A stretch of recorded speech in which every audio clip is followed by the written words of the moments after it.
People frequently comment on Alistair Begg's Scottish accent.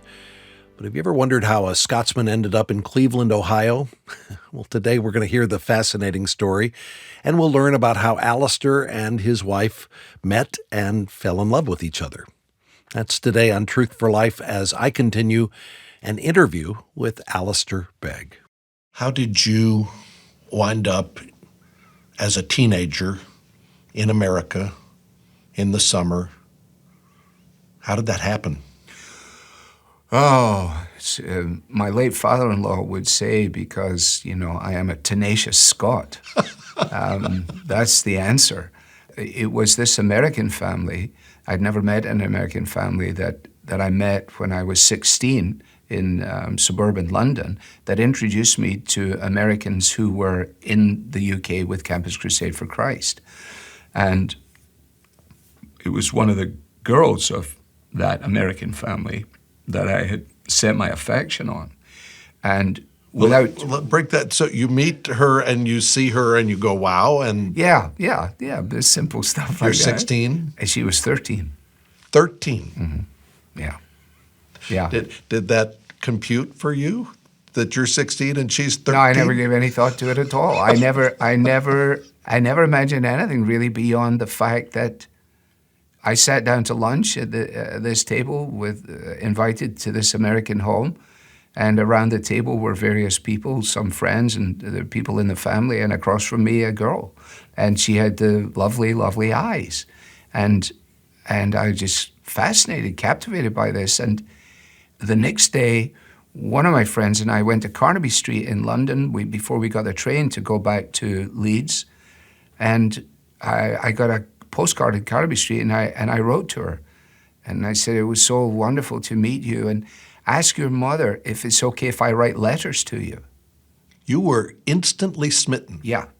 Oh yeah. No, I mean, it was the weirdest thing. So we lived 300 miles apart from one another, and then one day, without checking with me, took the American family back to America.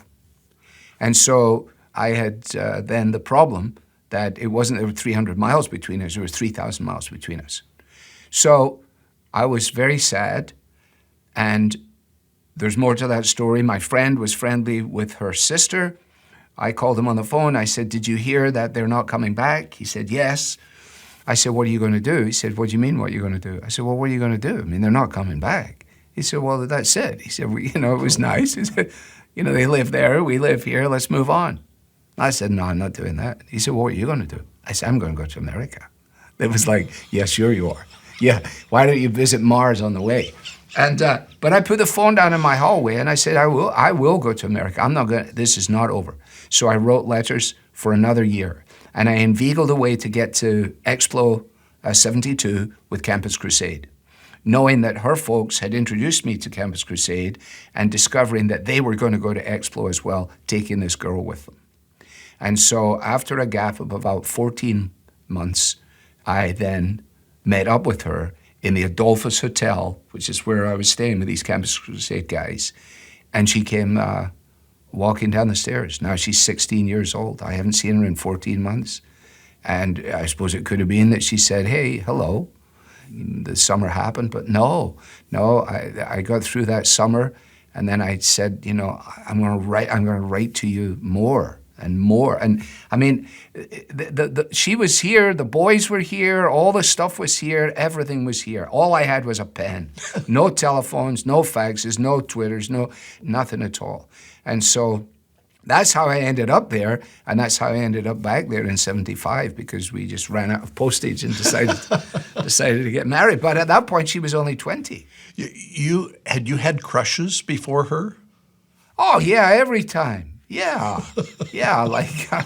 I mean, always. But this knew this was different? Oh, yeah. Well, we found out after 7 years of writing letters it was different. I mean, the thing that made it different was it was like, they're talking about steps along the way. At the beginning, it was just silly childhood stuff, and we have all of our letters. Wow. All of our letters. which we'll have to go and burn someday. But as time progressed, it's one thing when you're writing to a 13-year-old girl and your mother says, "What is this about?" I say, "She has lovely eyes." Well, as man to man, she didn't have much other than lovely eyes as a 13-year-old girl. So there was no sexual connotation in it, peculiarly. Not that I was immune to that or that we are, but as it progresses, you suddenly realize this actually could happen. And so I said, you've got to go about your life. You've got to go to your high school prom. You've got to do your thing. People take you here, take you there. And I'm going to proceed like that as well, because I'm not going to live as a monk and you're not going to live as a nun. So you were dating other girls. I said we had to because it makes sense. It would be crazy. This is not the way other people might go at it. But I said, this is what I was going to say to you. You are number one in my affections. If you get moved off the top spot, I'm going to write you a letter and I'm going to tell you that I met Mary Lou, right. and she's filled up the page so much that it's only right to goodbye, to let heart, you know. sweet Mary Lou. I'm so in love with you. Yeah, that's it. That's exactly right. Yeah. Was that the Seekers? Yeah, that was Ricky Nelson. Was it? Yeah. The Seekers did a version Did of it, they? I think. Yeah, but and so I said, and maybe we'll go at it in the same way. And what happened was that her parents then suddenly realized, although her dad was reluctant because I had long hair and other things, but they realized what other things? well, very skinny jeans, but they realized that that these letters that were coming from this Scottish boy were actually good for their daughter. I don't mean that in any presumptuous way, but the influence that I was having even from a distance with the letters were proving to be significant. Because there was spiritual encouragement happening? Yeah, exactly, because I was encouraging her then to get involved. One of the guys who was in the Adolphus Hotel with me, by this time was married himself, and I was encouraging her to get involved with his wife, who was also a Campus Crusade girl, which was exactly what happened. And on my shelf over the road here, I have her living Bible, which is all marked up as a result of the weekly visits with this girl. Well, I don't want to take credit for that, but I suppose if my influence had been a different one, then it wouldn't necessarily have supported that. So at age, were you 17, 18 when you conquered America, when you came to? No, I was 20. You were 20. I was 20, 72. And you came with the idea that I'm going to come and we're going to solidify this, or just take it to the next level? No, I didn't know what it would be like. I didn't know what chance there was, I had a dog's chance and no chance. But I certainly was even more resolved. We spent that entire week together in Dallas. Then I flew to Los Angeles with my Campus Crusade buddies. And then I had previously brokered a deal whereby the family's visit to a cottage up on Lake Michigan would also include an invitation to me. And so I was then in that environment. So although we were never closer to one another than 300 miles during the whole 7 years, on the occasions that we were together, you were in an environment where you could really take a measure of the person. So when I joke about the way in which somebody treats their sister, or if for a girl, watch the way the guy treats his sister, watch the way he speaks to the mother, that kind of thing. She had an opportunity to view that, at least up until she left for America, because her parents came to check out my setup when they realized this fellow was writing letters to their daughter, which was good on their part. Right. And so they came essentially to vet us. At what point did you say, we're done writing letters, it's time to solidify this? Well, I was so foolish and naive about everything that I bet I told her that, when I was 18.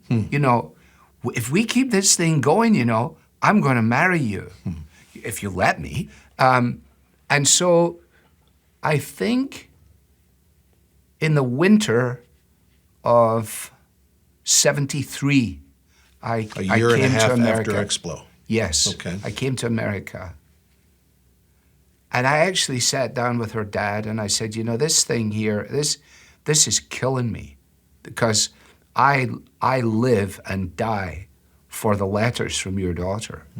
I mean, I'm not messing around. So I don't know how this is going to work out, but I want you to know that's how serious I am.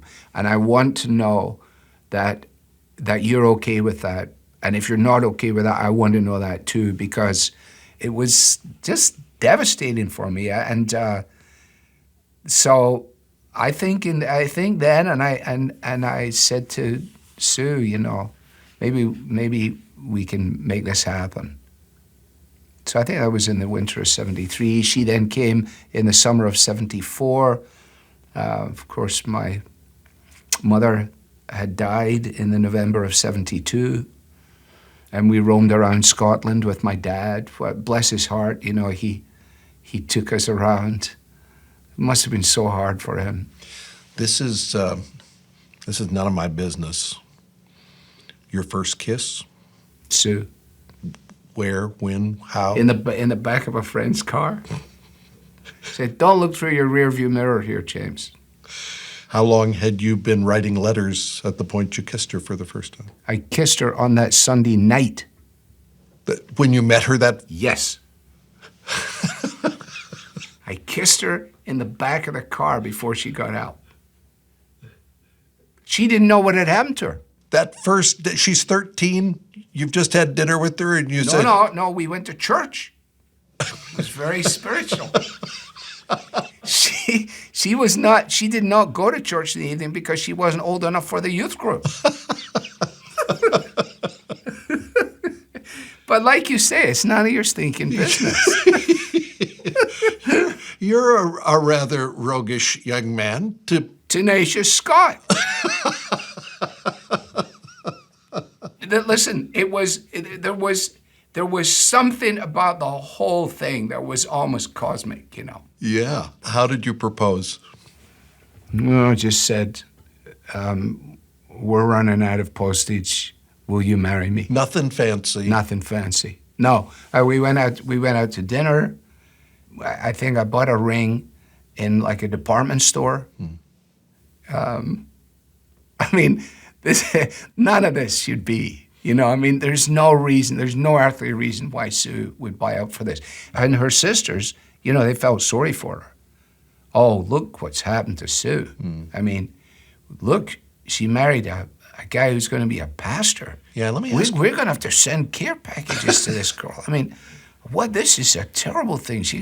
What are we going to do? She could have had no idea what she was signing on to as a pastor's wife. Oh, no, she couldn't, especially not in Scotland in the 70s. Yeah.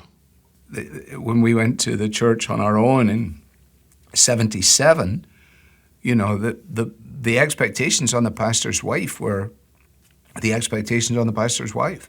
The pastor's wife is the chairman of the ladies' women's thing. Ministry. She leads the thing. She does the devotional and everything. Sue was... Well, she's 20 when she's married. So now she's 22, maybe 23. And all these old, what seemed old then, Scottish ladies, they didn't know what it cost her. But she was fine because God brings good friends into that environment. And there were a couple of ladies there who became more than big sisters to her. And that was her salvation. So, did she ever have a season early in the marriage where she thought, "What have I done?" Oh, probably. No. We were united in the thing. We look back on it now. Here we are in one of the most visited cities of Western Europe, and we never did anything. We had no money, and I wanted to please Derek Prime so much that. If he said, go visit 10 people, I would visit 20 people. And we didn't suffer from it. But she was gone from her mom, her dad, her siblings, everything that really represented security in her life. And she was hanging it all on companionship with me. But she knew that was going to happen. Our wedding was set for the 16th of August. The encounter with Bolchin took place in maybe April. So this was just months before the wedding. Yeah. And so her father didn't know if I was employable. He didn't know if I could support his daughter. And I didn't know either. I mean, in the providence of God, Gilbert told me, there is not a man in the entire United Kingdom to whom I could send you who will be of greater benefit and help to you than the man you're going to. He said, you don't know that because you don't know him, but you will know that. Now, how did I get that opportunity? Mm-hmm. Did you think, or did she think, you would live in Scotland your whole lives? It never, ever occurred to us to think of anything other, because by the time we were 2 years into it, she had a miscarriage in Edinburgh. Then our son was born, and so all the formative elements of her life in sort of grown up and married life were all now formed in the Scottish framework. She was very contented. She was very happy. My sisters loved her from the age of 13. I mean, they met her when she was, I think, 14. And to this day, they're the best of friends. So everything was good. It wasn't a quid pro quo, you know, maybe if I do X years here, you'll come and do X years there. No. But when the invitation came from America, then, as I say, it was a relatively easy thing for her to come back into an environment that was not strange to her.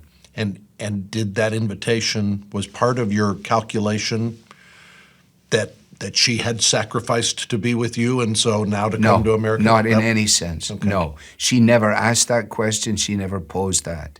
No. The real question was, what do I do with this invitation, which I first declined and which came again a year later. And, I came here as a very reluctant prophet. I had been in America enough by this time. I mean, I came in 72. Now we're talking 11 years later. So I had been north, south, east, and west in America. I had been in Vermont. I'd been in New England. I'd been down in the southern states. And I knew that if you wanted to go somewhere in America, you're not going to go to Cleveland, Ohio. Not if you're sort of choosing. So it didn't hold any appeal in that way. The challenges that were represented in it were fairly daunting. I came out of a genuine sense of oughtness. That's the honest truth. I mean, I came willingly, but I came fearfully. And the fact that 37 years later we're talking about it is an indication of the forbearance of the congregation, of the tolerance of the lay leadership, who I surely must have driven them nuts I'd still probably drive them nuts, but I must have really done a number on them in the early days. And again, that's an indication of the grace of God, softening those things and creating affection even in the rough-edged elements of interpersonal relationships. What was your motivation when you got married? I guess I'm thinking back to my own marriage. Right. I got married because I liked being around this person who loved me. I liked being loved. Right. I was just thinking, this just feels good to be with this person. I've grown from there, but that's where I started. Yeah. Yeah, I would be where you are on that one. I mean, I got married to Susan because I couldn't imagine living my life without her. Mm-hmm.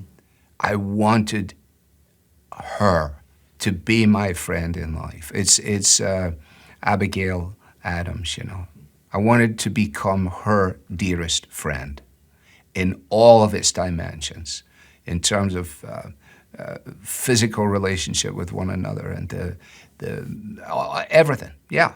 I wanted to become one with her. I didn't want to write letters to her anymore. I couldn't handle it any longer. I want to be married. What counsel do you give young men and young women about thinking rightly about marriage in this day? Well, one of the things I say, and they say, well, you say this, but what about?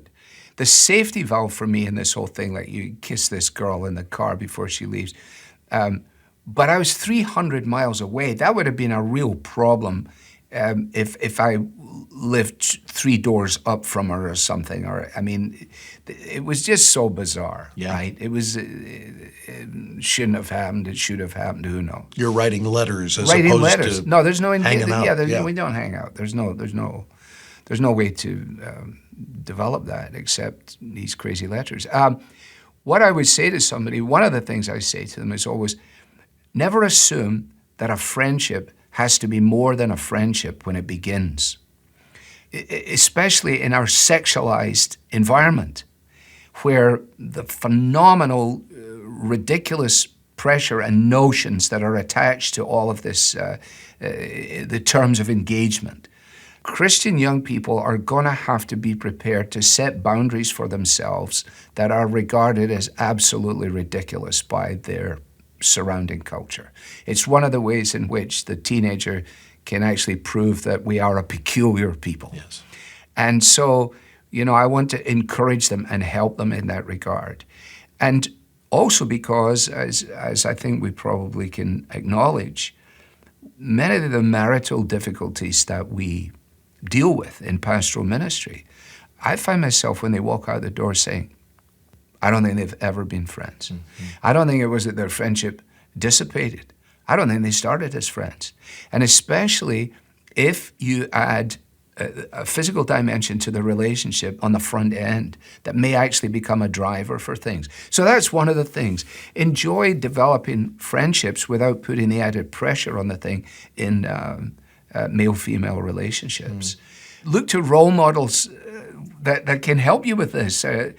Be honest with whoever it is in your sphere of influence, whether it's your youth pastor or whatever else it is. Realize that he knows exactly what's going through your head. He understands exactly the concerns and the passions and stuff. I don't know much beyond that, just as I think about it just now. On our wedding invitation, we had 1 John 4:19. Mm-hmm. We love because he first loved us.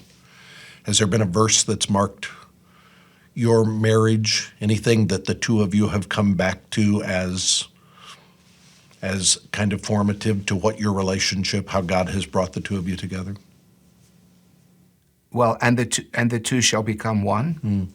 Our wedding rings, engraved into hers was "and the two," and engraved into mine was "shall become one." So I guess the whole notion of we two are one.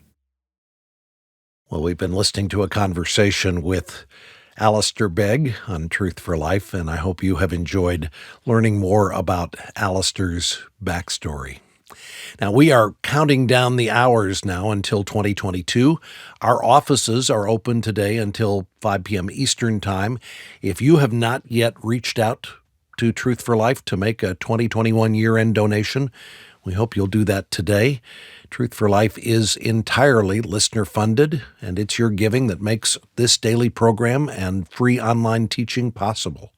Please don't let the day end without calling us at 888-588-7884 or go online to truthforlife.org/donate before midnight tonight to make your 2021 donation. And when you give, request the book Piercing Heaven, Prayers of the Puritans. Today's the last day I'll be mentioning this wonderful collection of prayers from well-known Puritan writers. Using the book is a great way to enhance your prayer life by making these devout prayers your own. The book is yours when you support the teaching you hear on this program. Again, visit truthforlife.org/donate. Now, Alistair is back here with a special New Year's greeting. Thanks, Bob. Here we are at the close of another year of teaching the Bible. Ever grateful to God for his faithfulness and for watching over us and providing for us throughout 2021. On behalf of our entire team, our warmest wishes to you and your family for a blessed new year. And I'll just add my amen to that. I'm Bob Lepine. We wish you all the best as you close out the old year and bring in the new. Join us again Monday as we'll find out why God can't fail us, no matter how our circumstances appear.